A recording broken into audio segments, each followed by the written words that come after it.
Mardan division का 8 जुलाई 2025 को जो टेस्ट हुआ है सिटी का, उसमें जो मैथमेटिकल पोर्शन था हम उसको देख लेते हैं। पहला क्वेश्चन है, in first year of tree planting campaign 6000 plants were planted. कोई एक ट्री लगाने की कंपेन शुरू की गई है जिसमें सबसे पहले साल 6000 प्लांट्स लगाए गए हैं। And each year there is an increase of 2200 plants, और हर साल जो यानी हर आने वाला साल है उसमें 2200 प्लांट्स लगाए जाएंगे। दूसरे साल 2200, तीसरे साल मजीद 2200, चौथे साल मजीद 2200। इफ द सीक्वेंस कंटिन्यूज, अगर ये इसी तरह सिलसिला जारी रहता है, how many plants will be planted in 7th year, तो हमने बताना है कि 7वें साल के बाद टोटल कितने प्लांट्स हो जाएंगे। अब देखें ये हमारे पास जो सीक्वेंस बन रहा है ये अरिथमेटिक सीक्वेंस है, और अरिथमेटिक सीक्वेंस को की शक्ल में हम लिख लेते हैं। चूंकि पहले साल लगाए गए थे 6000 प्लांट्स, तो हम कह सकते हैं जो फर्स्ट टर्म है यानी A1 वो है हमारे पास 6000। अब जो हर साल इंक्रीज हो रहा है वो 2200 है, यानी कॉमन डिफरेंस जिसको हम डी से शो करते हैं, कॉमन डिफरेंस है हमारे पास 2200।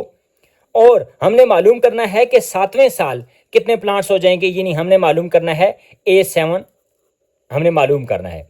अब हमारे पास चूंकि फार्मूला मौजूद है कि nth टर्म मालूम करने का AN is equal to A1 plus N-1 into D. अब एन से मुराद है कि जो nth टर्म है हमने कितनी टर्म मालूम करनी है, A7 मालूम करनी है, तो हमारे पास हो जाएगा A7 is equal to A1 की जगह हम लिख देंगे इसकी वैल्यू 6000 प्लस n से मुराद है नंबर ऑफ टर्म कि कितने नंबर वाली टर्म हम निकाल रहे हैं, तो 7 नंबर वाली निकाल रहे हैं, n की जगह आ गया 7 माइनस 1। डी कॉमन डिफरेंस हमारे पास 2200 है, 2200 लिख दिया। अब A7 की वैल्यू आ जाएगी 6000 प्लस 7 में से 1 माइनस करेंगे तो 6 इंटू 2200।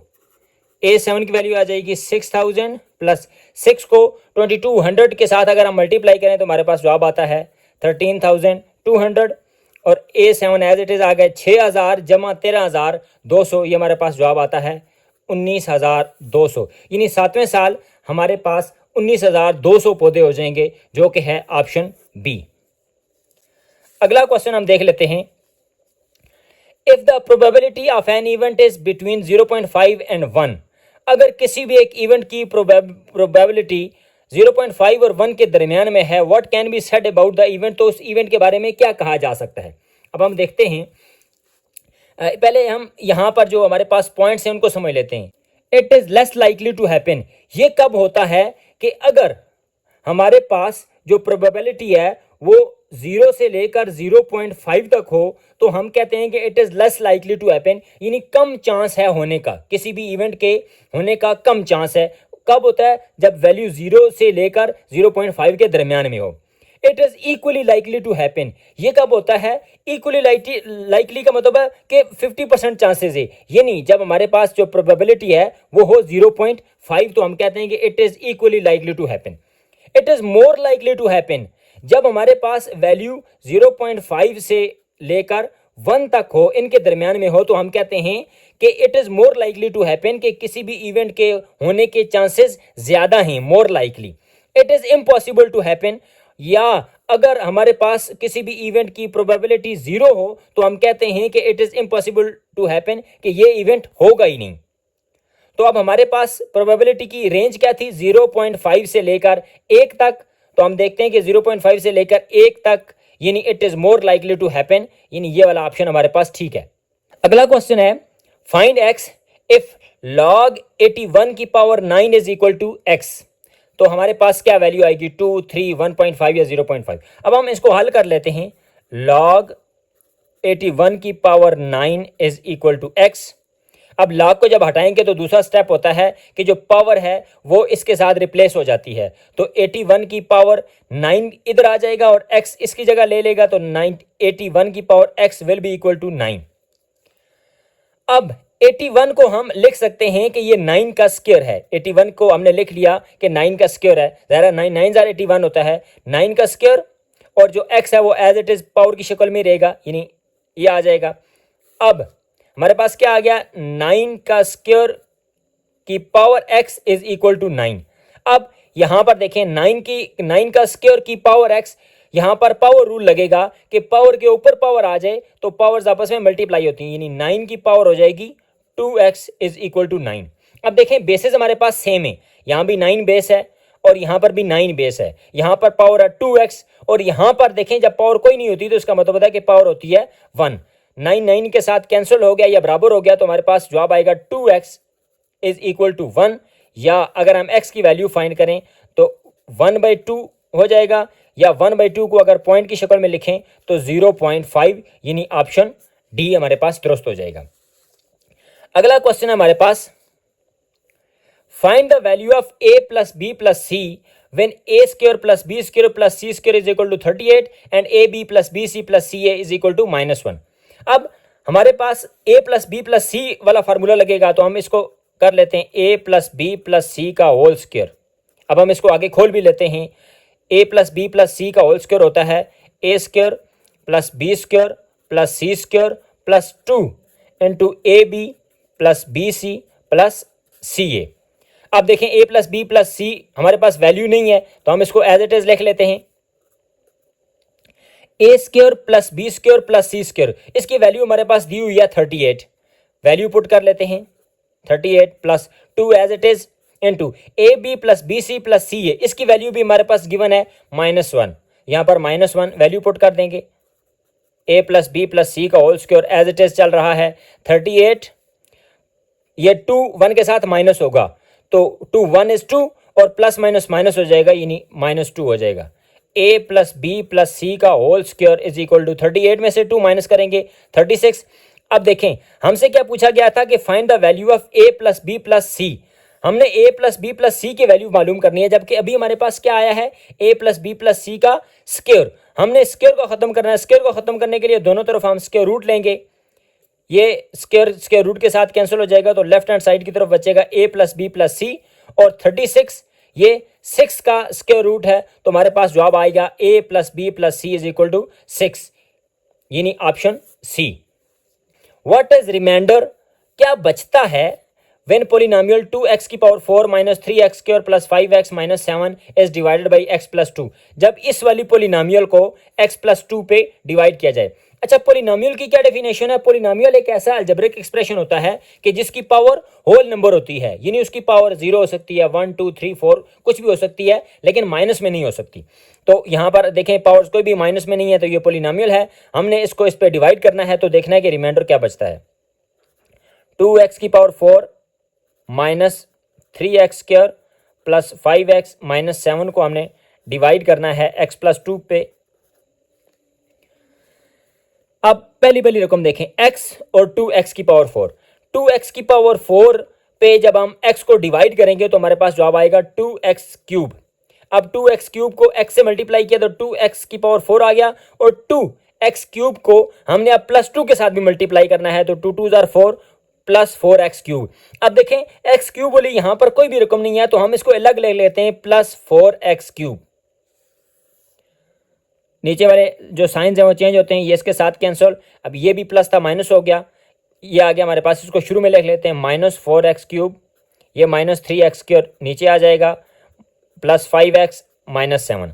अब x और माइनस 4x क्यूब ये हमने इनको देखना है। माइनस 4x क्यूब को पर जब हम x को डिवाइड करते हैं तो हमारे पास जवाब आता है माइनस 4x स्क्वायर। अब माइनस 4x स्क्वायर को x से मल्टीप्लाई किया तो आ गया माइनस 4x क्यूब। अब इस माइनस 4x स्क्वायर को प्लस 2 के साथ भी मल्टीप्लाई करना है तो 4 2 जार 8x स्क्वायर और वो भी माइनस में minus 8x square. Science change होंगे, ये आपस में कैंसिल, माइनस प्लस माइनस होता है, 8 में से 3 के 5x स्क्वायर, अलामत बड़ी वाली लगती है यानी प्लस वाली लगेगी, plus 5x as it is minus 7 as it is. अब प्लस 5x स्क्वायर को डिवाइड करते हैं जब x पे तो हमारे पास जवाब आता है प्लस 5x। अब इस प्लस 5x को हमने मल्टीप्लाई किया plus 5x square, plus 5x को 2 के साथ भी हमने मल्टीप्लाई करना है तो 2 5 जार 10x हमारे पास जवाब आ जाएगा। साइंस चेंज करेंगे, प्लस माइनस माइनस करेंगे, 10 में से 5 के 5x, अलामत बड़े वाली लगेगी माइनस और माइनस 7 एज इट इज। अब माइनस 5x माइनस 7 बचा, माइनस 5x को x पे डिवाइड करेंगे तो हमारे पास जवाब आएगा माइनस 5। माइनस 5 को x के साथ हमने जब मल्टीप्लाई किया हमारे पास जवाब आ गया -5x, और -5 को जब 2 के साथ किया तो -10 आ गया। साइंस चेंज करेंगे, -5 + 5 आपस में कैंसिल हो जाएंगे, और 10 में से 7 गए 3, और साइन लगेगा बड़े वाला यानी प्लस वाला, तो +3 हमारे पास जवाब है, यानी जो हमारे पास रिमाइंडर है जो बचेगा हमारे पास वो है +3, यानी ऑप्शन ए हमारे पास बच जाता है। ये वाला क्वेश्चन बार बार हर पेपर में तकरीबन रिपीट हो रहा है। Which of the following statement is true about the points A -4 -2, B 1 4 और सी 6 और 11। हमने बताना है कि पॉइंट्स फॉर्म यानी पॉइंट्स कोलिनियर हैं। कोलिनियर से मुराद के पॉइंट ए की लाइन पे आ रहे हैं, यानी देखें ये हमारे पास ये वाले पॉइंट हैं, तो ये चूंकि हम अगर इनको मिलाएं आपस में तो ये एक ही लाइन बन रही है, तो इसको कोलिनियर कहते हैं। पॉइंट्स फॉर्म इक्विलेटरल ट्राइंगल, के अगर ये जो पॉइंट्स हैं ये इक्विलेटरल ट्राइंगल बनाते हैं, मिसाल के तौर पर ये तो अगर इन तीनों पॉइंटों को मिलाएं अगर हम आपस में तो एक ऐसी ट्राइंगल बनती है जिसकी तीनों साइडें बराबर हैं, वो इक्विलेटरल ट्राइंगल बन रही है। या स्केलीन ट्राइंगल, ऐसी ट्राइंगल की जिसकी तीनों साइडें मुख्तलिफ होती हैं, ये वाली ट्राइंगल बन रही है। या आइसोसेलेस ट्राइंगल के ऐसी ट्राइंगल के जिसकी दो साइडें आपस में बराबर होती हैं। तो हमने इन पॉइंट्स के बारे में बताना है। तो सबसे पहले हमने देखना है कि डिस्टेंस फार्मूले के जरिए हमने इनकी लंबाइयां मालूम करनी है। डिस्टेंस फार्मूला हमारे पास होता है, हम पहले ए बी की लंबाई मालूम कर लेते हैं। ए बी की वैल्यू हो जाएगी हमारे पास, ये डिस्टेंस फार्मूला है x2 - x1 का whole square plus y2 - y1 का होल स्क्वायर का होल अंडर रूट। अब x2 क्या है, चूंकि हम a और b को आपस में कंपेयर कर रहे हैं तो ये पहली वाली जो रकम होती है, पहला वाला जो पॉइंट होता है वो x होता है और दूसरे वाला y, ये भी पहले वाला x दूसरा y, पहले वाला x दूसरा y। अब चूंकि हम a और b को कंपेयर कर रहे हैं तो इसमें b हो जाएगा x2 और a हो जाएगा x1, तो b में है 1 माइनस, अब देखें ये जो माइनस है ये a का अपना है -4 का होल स्क्वायर प्लस y2 से मुराद 4 माइनस -2 का whole square root 1 minus minus plus हो जाएगा, और यहां भी माइनस माइनस प्लस हो जाएगा होल स्क्वायर रूट। 1 और 4 5 हो गए, और 5 का स्क्वायर 25 प्लस 4 और 2 6 और 6 6 36, 25 और 36 हमारे पास हो जाएंगे 5 और 6 11, 1 का 16 61। यानी हमारे पास जो ए बी की वैल्यू आई है वो आई है √61। अब इसी तरह बी सी की वैल्यू मालूम कर लेते हैं इसी फार्मूले के मुताबिक। इसमें x2 क्या हो जाएगा, x2 हो जाएगा 6 -1 का होल स्क्वायर प्लस y2 हो जाएगा 11 -4 का होल स्क्वायर। 6 में से 1 निकालेंगे तो 5 और 5 का स्क्वायर 25 प्लस 11 में से 4 निकालेंगे तो 7, 7 का स्क्वायर 49 होल अंडर रूट। 25 में 49 प्लस करेंगे तो हमारे पास 9 और 5 14, 1 का 16, 4 और 2 6 और 1 7 अंडर रूट 74। ये आ गया हमारे पास बी सी की वैल्यू। अब हम मालूम करते हैं ए सी की वैल्यू, वही वाला डिस्टेंस फार्मूला। अब ए सी में क्या होगा कि ए सी में ये सी हो जाएगा x2 6 -4 का होल स्क्वायर प्लस 11 -2 का होल स्क्वायर का whole under root. 6 minus minus plus 4 का square plus 11 minus minus plus 2 का होल स्क्वायर का होल अंडर रूट।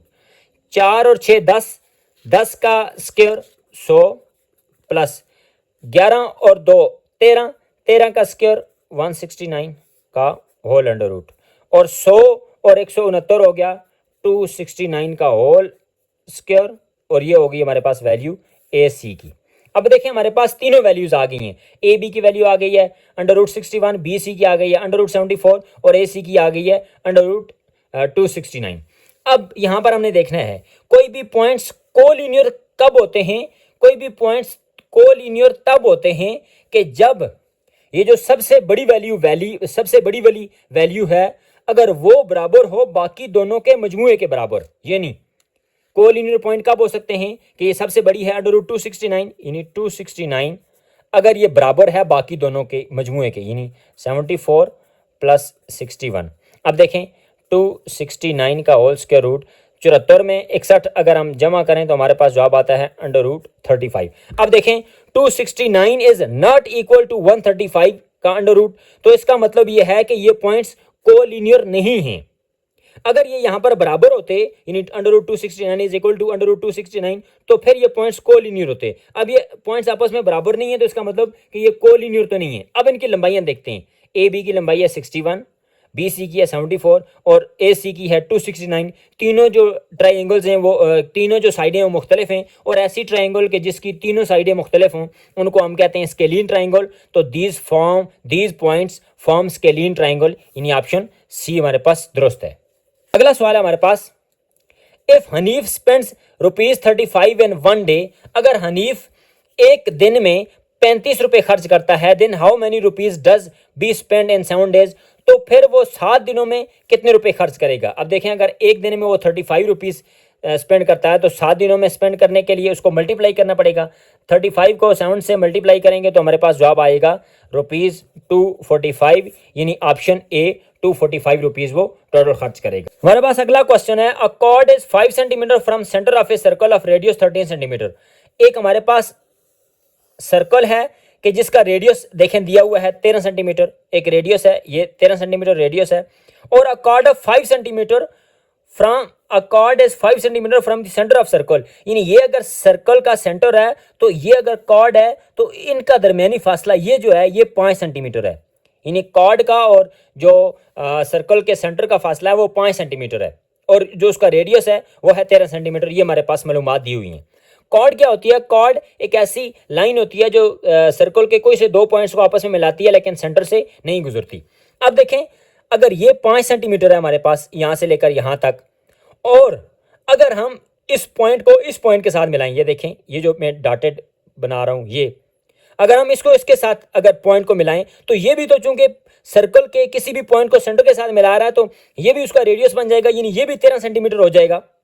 यानी अब मैं इस फिगर को हम ऐसे में बड़ा करके बना रहा हूं, ये हो गया 5 सेंटीमीटर, ये हो गया 13 सेंटीमीटर और ये हमारे पास हो गया x। अब देखें हमारे पास पाइथागोरस थ्योरम के जरिए हम राइट एंगल ट्राइंगल की ये वाली बेस फाइंड कर सकते हैं। हमारे पास पाइथागोरस थ्योरम कहता है कि हाइपोटेन्यूज का square is equal to base का स्क्वायर प्लस परपेंडिकुलर का स्क्वायर। अब हाइपोटेन्यूज हमारे पास है 13 सेंटीमीटर तो 13 का स्क्वायर बराबर है बेस हमारे पास है x तो x का स्क्वायर, परपेंडिकुलर हमारे पास 5 तो 5 का स्क्वायर, 13 का स्क्वायर होता है 169 इज इक्वल टू x का स्क्वायर, 5 का स्क्वायर हो गया 25, 169 प्लस 25 जब लेफ्ट हैंड साइड की तरफ आएगा तो -25 बन जाएगा।